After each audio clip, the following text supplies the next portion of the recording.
Petition bagijeyo omanye ebyobufuzi mu Uganda bikyuka akalimi ka Sawa buli kiseera wabeerawo ekipya era amasimu agakubirwa nze ti mirundi petition yammwe lwaki mugijeyo yes petition ejiddwayo eya National Unity Platform mu kooti ekintu by the way bulijjo kyensiiba nkola ki njogerako nembagamba nti kooti za Uganda n'abalamuzi baazo tetubayinaamu bwesige ebyobufuzi mu Uganda bikyuka akalimi ka Sawa. So petition yajiddwayo tugijeyo mu kooti petition naye nga ntandika live y'olwaleero nsooka okujjukiriza tenamba yange eri enkadde tekyaliko eriko eri 070 96415 070 9640 151. That is my current number. Nebaza omwami aliyoyo London yankubidde jjo n'abaako dola zankasukirayo abantu bebweru mwebale tetuli eno ku ground emirimu tukola ki tukola petition ya National Unity Platform ejiddwayo ekintu bulijjo kye tubagamba nti kooti za Uganda tezina capacity esobola kukyusa oba kuwulira electop nabagamba dda abasinga obungi ne munvuma nebagati aba National Unity Platform aba abalamuzi b'owinyiddolo buli omu abamanyi nti sente bazijja wa mwami Museveni omusango baguzanyiddemu bagukyankalanya naye nga nsooka obbajjukiza ku Lwesa's Restaurant owantu osobola okujja n'oli ebyokulya ne Jenny's Boutique batunda engoye nungi. Kakati, what is the next plan after the petition withdraw? Bobi Wine aina abamubalira abamanyi ebyobufuzi era nze abantu bangi bankubidde amasimu yes, is a tactician. Why? I told them, do not legalize Museveni's presidency by going to court. Era ekyo kyo nenkisimbako essira abasinga obungi ne banvuma biki mirundi totegeera tolese nebagamba you are mufudu obukulembeze bwa mwami Museveni, you are legitimizing it. Tewaliyo international community gyogenda gendamu nga ne kooti yaluulinze kakati abanupu bagezi nnyo. Bobi Wine okuva mu ntandikwa yabagamba situtte musango guno mu kooti sikufuna bwenkanya kuba tukimanyi kooti tezirina bwenkanya, we know that. Era twali tugenze ku exposing abalamuzi era omuntu wena alemulera akubidde simu nga ati no, that is a tactical game. We wanted okulaga abana Uganda nti butugamba tugende mu kooti naye tewaliyo bwenkanya. Nebagamba nti abalamuzi bonna abatudde kakiiko ako gwe beegendereze basatu bali related n'abali mu government. N'ogamba nti affidavits eza evidence ozigaanyi gw'owinyiddolo ozigaanyi naye nga waliwo video eyalinkinze nga baagenda mu State House basirikale mwami Museveni. Kakati gogo musango oba ogusigalamu lwaki? Because Bobi Wine wanted to expose court. Era tusigaze nga tewali muntu agamba nti mwandikoze kino. And one thing that abantu kye batamanyi, Museveni is fighting whites. Alwanagana n'abazungu. Ekyo buli omu akimanyi. Nti President Museveni leero olupapula lwabwe ani ono New Vision lukubye top Chinese official meets President Museveni. Abazungu President Museveni ne bwanadduka mu bamanerende China teyina lyato lyegenda kumuweereza nti ng'Omumerika bwe yatadde wali erirye kuba kati Omumerika has taken over the security of the region. Gwe odduse mu ba China thinking that China is going to guarantee your safety. Ekitasoboka. President Museveni mukutte sente tebagenda zimuwanga takyusiza kati ekiriwo si kyakukyusa kyakuva ku bukulembeze era ze ngamba benale mu abasinga ki president Museveni ayinza n'obutabayira. America yetadde wali eryato lyo. Even if you run to China to the money lenders, government ogirwanire ku money lenders e China, tekigenda kuyamba government yen. And America bringing its warship, it doesn't even stop on security. Even the judges muzanyira misango bajja kutera mu try after 10 years nga tulinya mu America. Kubanga abali mu government babye nnyo bugagga ne babutwala mu America. Kakati nze nkimanyi nti Bobi Wine ne bw'ateekawo nnyo mbeera 62 doctors UN ebaagala badokita nkaga mu babiri okutta abantu malwaliro nga batwala organs 62. The list was published in red paper. Ovudaawo ngomaze okufuna badokita abo abatta abantu malwaliro omupakistani baamukwata eyali wano ng'adiringiramu ebyo. Kakati AU yo ono yamukutte eddaaka lippo talina ssente leero adduka mu bamanerende China. Of what importance is China? Oyingiza tanka kubanga yo kati kyayagala President Museveni, General Museveni is to hype special force high command. Kubanga bamaze okutegera nti nemmaje mwennyini mulimu ekibija kuba America webesuula eggwanga teyita mu bantu. No, eyita mu majje gennyini mubaamu specialized regiment. Kakati yo onayagala kwata special force beefing up agiwe security era amalezo nabo zitunulira special force n'abeewaabwe. When a leader grows old, he becomes inward looking. Era abeewaabwe be bakola ki? Be baliwo. Kakati nze nkimanyi nti you should deter from China and North Korea. Uganda babadde bagala jizimbira. In fact ebadde etuse ndowooza bana ku grade C eyagala nuclear gundi technology. Aba North Korea babadde wano babazimbira ebintu. America yekimanyi nti okuba ezo military installations it is just tekitwala na ddakiika.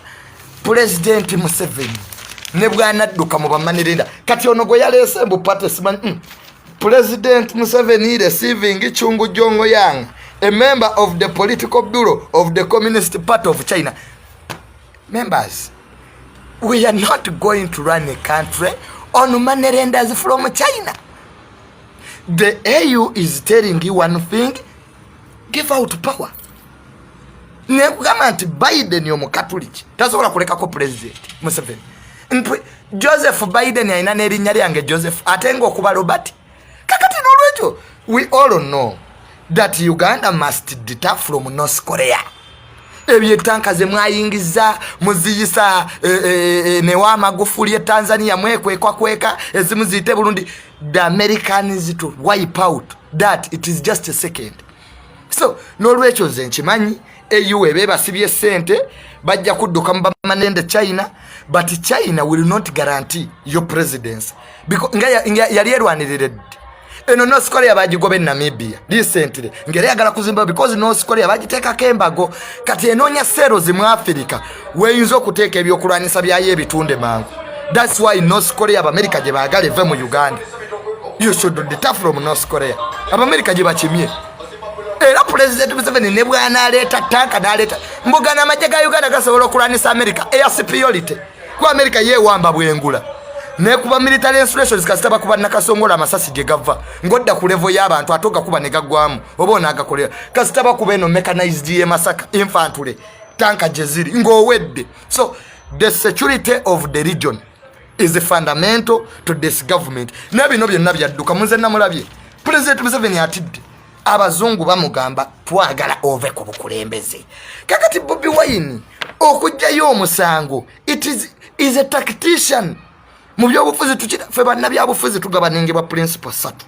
Esooka 49 laws of power. Oli Bobi Wine kati zaaliko. 1. If you see your enemy has infiltrated all institutions, come back to the people. Omusanga agulekedde bantu kye twamugamba mu ntandikwa nti gwe teweetaaga kulekana nabo winyiddolo abasente za government. Omusango guzze mu bantu omulamuzi bamukwateko wivwe muveemu. Yes, omusango Bobi Wine agutulekedde abantu tulabe ku balanid judges n'ebyo ebyokusala nga bali ku masimu. So Bobi Wine, it is good, has withdrawn the petition because the courts were infiltrated by the dictator. abo bonna abali nabagamba abalamuzi ba Uganda tebasoma constitutionalism tebali grounded mu constitutionalism naye kugamba nti omulamuzi Odochi ye consultant mu South African countries ba mu consultinga Kanyehamba was taken in Kenya okubayamba kokola constitutionalism in fact beba abalamuzi ababiri betubadde nabo mu constitutionalism neka kati Owinyi is grounded in criminality amanyi ja kusala nkoko na ja kusala ani eyabbye ekibanja in criminality. The moment I saw Makerere Rodon is not coming this time, netegera omusango baguvuluze. I told you, in law, we get justice without technicalities. Bobi Wine omukuto omugalidde wuwe. Ennaku 15 ziweddeko. How do you expect this money to get a substantial effect? Because substantial effect means in law, obululu bwonna bwe bakubye mu Uganda ino bukunganya bw'obujja ko mu 7 bitundu 5 50.1. It is not easy in 15 days. Wanoja Mbabazi bamuleka unale bombabazi ku musango gwa 2026 na filing obujulizi bwenga ne Sawa ziyiseeko. So the courts were quite unfair. Honorable Segona na ayeleta evidence yali yesebi ne babigana. Omusajja alese affidavits. Abasigning affidavits drone bekwata. Kati who is going to witness in court when the people in prison? Now ekitunule mu kirabe. So the judiciary and the state, you have embarked on a self-destruction mission. What Bobi Wine has done is to put the case back to the people. Era Bobi Wine mugezi. The moment the whites have come into Ugandan politics, gwedda mu bantu bano baweddedda President Museveni alinga Torobati yatiiti byamaje nakwata special force nga bwogiraba kati we bagitiiti bya bajongera ebyokulwanisa zonna institution kati yezina mu mikono gyayo ne yeewo obuyinza bwonna but Sergeant Do yamutta. Sergeant Do yali mu special force nenga abakowakowadda kakati buno obukulembeze bwa president yaddukire China mu bamanerenda kubanga North Korea yagala muzimbira nuclear. You see, Mutamanchiri mu Uganda, the Americans know where the nuclear facility was going to be built. The Americans know this. Where the nuclear facility, they cannot allow you in the region to have nuclear power. It can't happen. Ejokubi, era ne president Konge yingira East African community. iPhone ebya masimu gano getogera bu chip buva wali Kongo. Yovanga president Yerusi President Museveni Gondi General Museveni ali mutufu na ati ate UN yekuma Kongo kuyingira East African community nga interest ziri ye Kongo because bwo kwata Kongo nogikwata nogiza mu East African community. Uganda egenda kuleta aba China egenda kuleta abalase egenda kuleta aba North Korea. America chetayinza kukkiriza. Congo must not enter the East African community. Era amajega Uganda tegakkirizibwayo wanatwe kuba ne Rwanda ekisangane. Rwanda yate yo nedda ye Konge inabye ekola yo esimayo waliwo mineral n'amayinja agazimba enguudo zaabwe. So Museveni is caught up by the international community. That is the truth. Bino Honorable Sam Kuteesa gobero tane Minister wa Foreign Affairs ngalikemba yuno omulabo ono Abamerica bamwagala kwalinya gwa Minister wa Foreign Affairs atasobola kutapa kwalinya ko kisaawe kya America bamukwatirawo ye Foreign Affairs alina aba China mu Communist Party ye China. They think Baban, you have Honorable Sam Kuteesa who has embargoes around. Yaweroka means ono we China. Man, you see, Uganda is not a communist country. Eranza America nabalabyenga bazze omusajja we are here to protect the security of the region. Omanya America nge nakuba omukulembeze mutemumanyi Gaddafi yatuka mu nnaku z'esemba nga bw'olaba President Museveni bwali mu nnaku z'esembayo na becoming stuck n'akwata family kuba yakuba ennyonyi y'Abangereza Lockerbie Scotland gye yategamu ebbomu n'akwata family zonna n'aziyirira ng'omuzungu amulaba bw'ati. Gaddafi for the first time was invited in the United Nations n'avuma abazungu okwekutula n'agamba bino ebitebe byammwe mubireete ng'omuzungu alaba bw'ati. Bwe yafuluma meeting Sakozo wa Bufaransa Baraka Hussein Obama Nanjero Mache ne batula mu meeting ne bagamba Gaddafi tumukube ko Sakozo ate yali abiganye. Obama n'agamba no tetuyinza kukkiriza bagagga kutta bantu ntubakirize bafuga amawanga kubanga omugagga so omuntu tumukiriza afuge. That's how Gaddafi ended.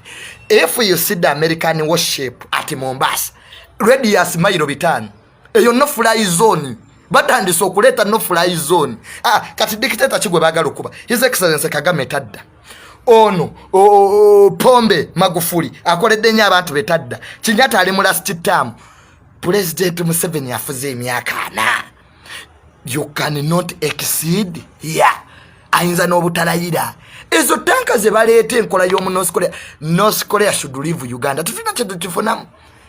But if you want to acquire nuclear in this region, that is something that the whites will not accept the Americans. Ekyokubiri Bobi Wine akimanyi nti okukwata omusango ogwo n'ogutwalira bano abalamuzi nga bw'obalabaawo era ogenda okebera owinyiddolo nga yakoze statement eri rules.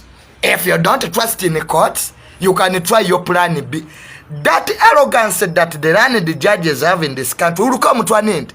Instead eri abantu ebyo byemutuula ne mukyanga nze nabagamba abalamuzi abo mukubba ssente bayitirivu kiraka yakwata ssente era ogendo labo omulamuzi ne byasoba tobiwulira. The first respondent versus the second respondent, the court has recommended owuliramu ekigambo kimu mbo dismissed with the cost. Kakati Bobi Wine alina okusasula gavumenti kubanga omusango gwe yalopa abagujja naye ffe tukimanyi nti era abazungu tebagenda kukkiriza Bobi Wine kusasula ssente ezo. Era gavumenti eyina okukikkiriza negamba nti omusango bw'aba agujjeko abalamuzi tebali competent enough. We don't have constitutional judges. Era ekyo kye nayogerako mu ntandikwa abantu ne bavuga kati akakala kalidde ssente because I have moral authority to guide the society. Bobi Wine just wanted the people to see how courts operate. Nga omusango ogwo tetunagutika. Mwami Museveni ya meeting abalamuzi kwa ikoti n'enkuba n'emukuba n'abasuubiza okubawa ssente n'abasuubiza okubongeza amamotoka n'abasuubiza buli kimu n'abagamba this is the time judiciary weyina okukwata ku kittafo ky'eggwanga kubanga alina omusango. So for us we know Bobi Wine yabadde mutuufu okujjayo omusango ogwo petition eyo na kooti ne zidda mu bantu kubanga kooti zonna it is corruption. Naye nga beerabidde nti America erina wano abattanga abantu malwaliro baali bamanyi nti bagenda bafuna. Really Museveni bw'anaava mu gavumenti ye mwami Museveni naddako wabbali ne tuteekawo committee of inquiry ajja kwewunya gavumenti gy'abadde afuga nti you have senior people in this government who are wanted by the UN okutta abantu malwaliro nga baddiringira mu organize n'amiini omusiru kale gwe tugamba nti amiini obote tewaaliwo kubba organize abantu bano babikola because of money. Kakati mumaze okubba ssente ne bwona agende China tegenda kuleeta lyato bano bonna obalaba sebo bamuzimbira bwa kabaka obalaba bonna ababedde ba Communist Party China babadde wano mbu NRM efuuke Communist Party ye China ekitasoboka. Bobi Wine cannot even accept the government of national unity. Bino ebyabana Kenya bye bakola era ekyo nakyo simuwa magezi. Bobi Wine is a tactician. He has seen the train of politics. The judges are corrupt. Batu obudde butini tufayirinze kooti abaana basayininga affidavits babawamba. You cannot continue with that case. Ekyokubiri kyembadde saagala kwogerako olw'okutya drone obuyigirize bwa President Museveni nabwo bubuusibwa kubanga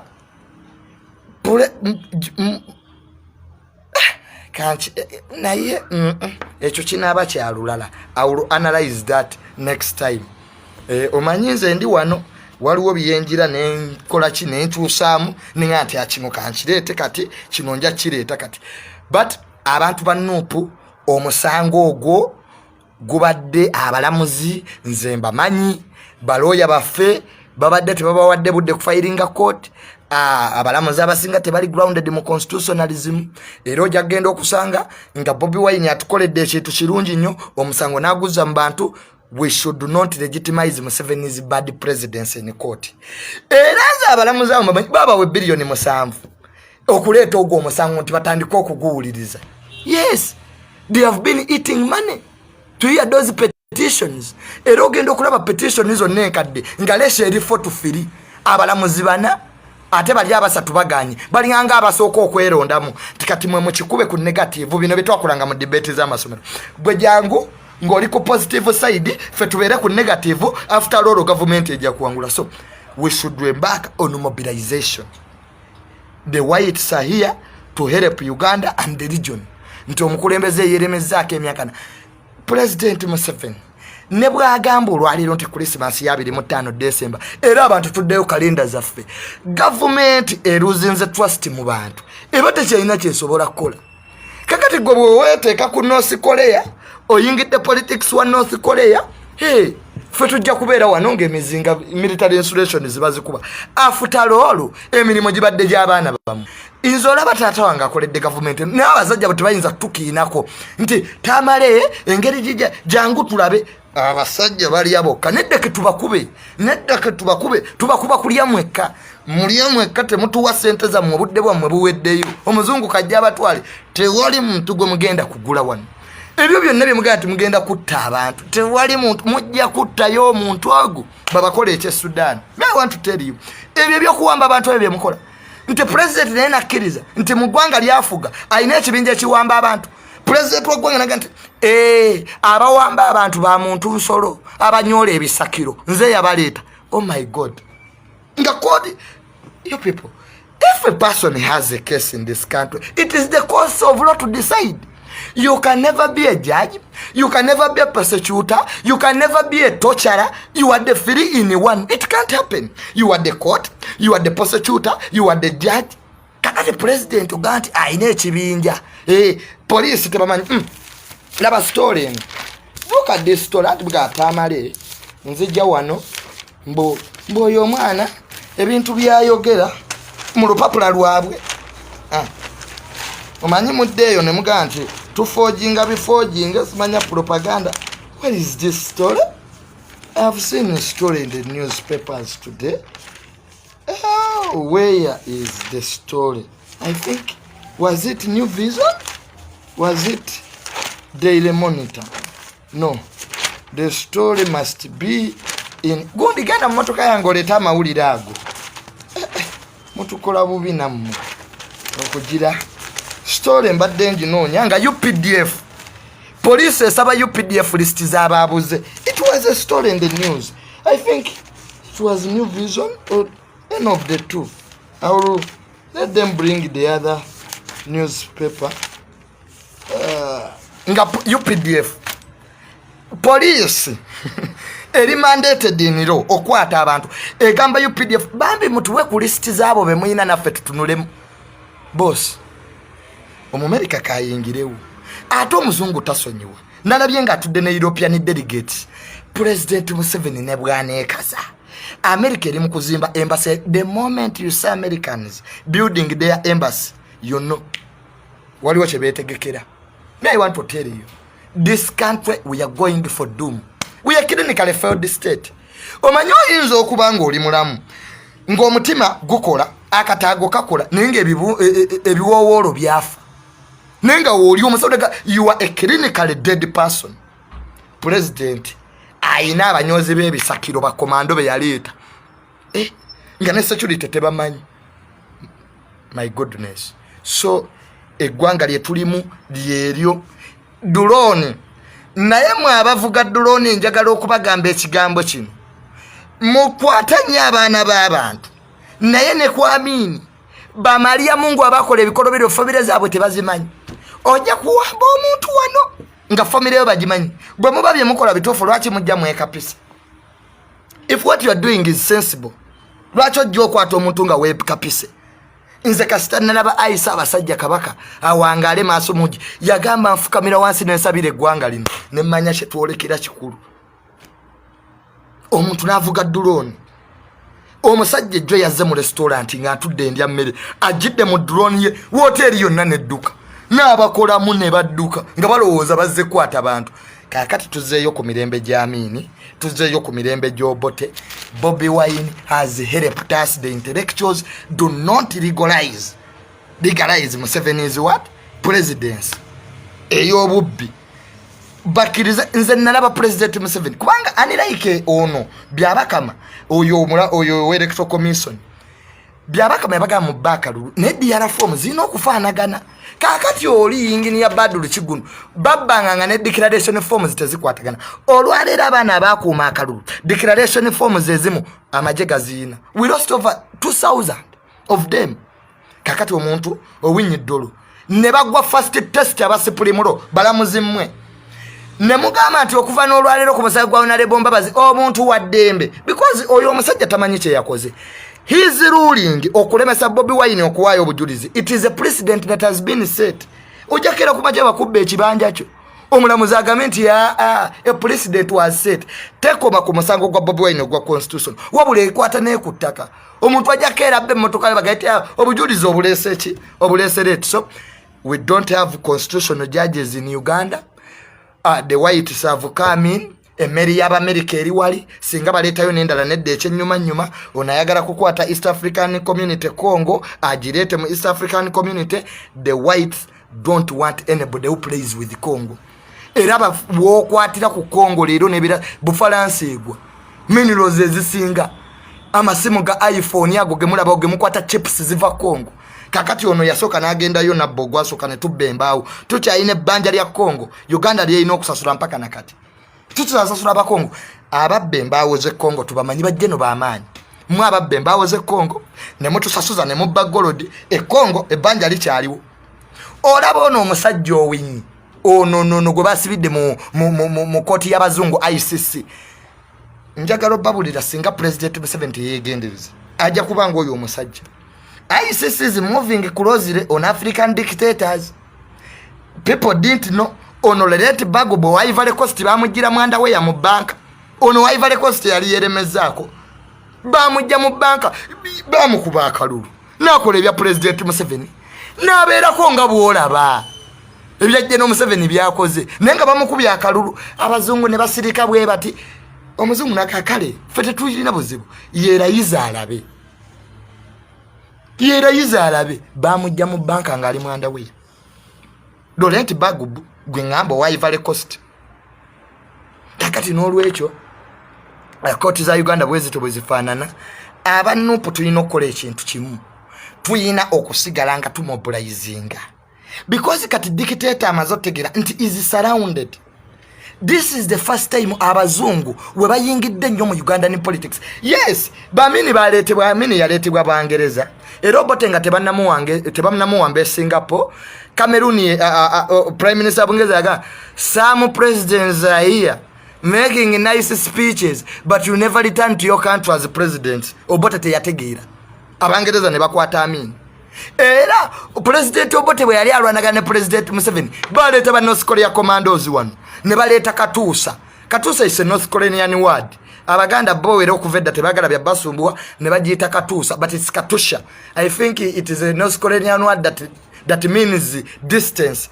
Ekintu ekibalukanga kikuba wala Katusha. Obote abazungu naye ne bakola ki ne bamuta. Kakati mwami Museveni okujja mu kifaananyi kyali gyo neno bamubutu baamala kugwa. How did President Museveni find himself in Sweden for 6 months? Nga family ebeera Sweden. How did he find himself there? So he knows the power and influence of Europeans. Abaleeta mwami Museveni era be baleeta Bobi Wine. Because Bobi Wine yayina ekintu kimu. In politics, when you are young, ng'oli muto, kyekintu ekisinga obulungi mu byobufuzi. Leero nabagamba nti Musalia Mudavadi, Ruto, Wetangula, Kalonza Musyoka, Raila Odinga, Ruto kyabasinga koti Ruto yali Shirud, yes tabadde mu independent family ezo yali mu kubi wanga toko street kati abenka n'obugagga bati muto. President Museveni ow'emyaka atamanyi we yazaalibwa tamanyi baddayo sibyange tamanyi baddayo bakebere wawe yazaalibwa manyi njagala munkwate bulungi drone egenda okunkwata naku zino ne recording nzo okukusabula n'ogenda osabula ebintu. President Museveni afuze emyaka 4 nga wa myaka 8 kale ke tumuwe 7 plus 10 years agenda kubaawo. Kakati ekiruma abasajja bano buli wotwogera Uganda empya tebagiriimu kyovula banga batuulirako ennugu Bobi Wine wa myaka 35 ne bw'omuwa emyaka emeka ayina basis ali mu future y'eggwanga. Bano bagenda nosanga operation where securiation yakomyawo ba crime preventers never we billion meka nenga amasomero lero le ba lecturer bekalakasa tebayina sente. No mubuza, is that the ways you are talking about to impose people ba crime preventers? Nga twabala bakumulembe gwa kale kayihula kyebakola okuba obukubi abantu ne batta abantu. So Bobi Wine still has a future in politics. Kakati mbabazi ne bwene munamuleta onale bombabazi kwa kati banye gwanga lyalifuga era nze sekere y'abano bannamawulire batukubye nnyo biki mwe bannamawulire ba Uganda. You are double sided. Embwaje mweyolera ejja kubalumenteka. Nze nabagambira ba journalist mbasanga nnyo. My father is a journalist yakulya ekibira ky'abanamu bannamawulire temutuwogganira. Mwamwe nnyini mukolera media platform ez'aba mafia.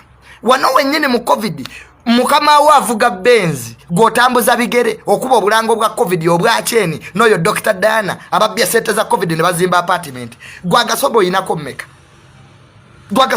mmeka nene uraba munnamawulire akutte ali mu kusoma ebyekibbi. The supplementary budget that was passed by the Minister of omusajja nakubira billboard eya billion wano mu COVID nawe munnamawulire n'okikiriza temutulekanira bannamawulire temutuwogganira.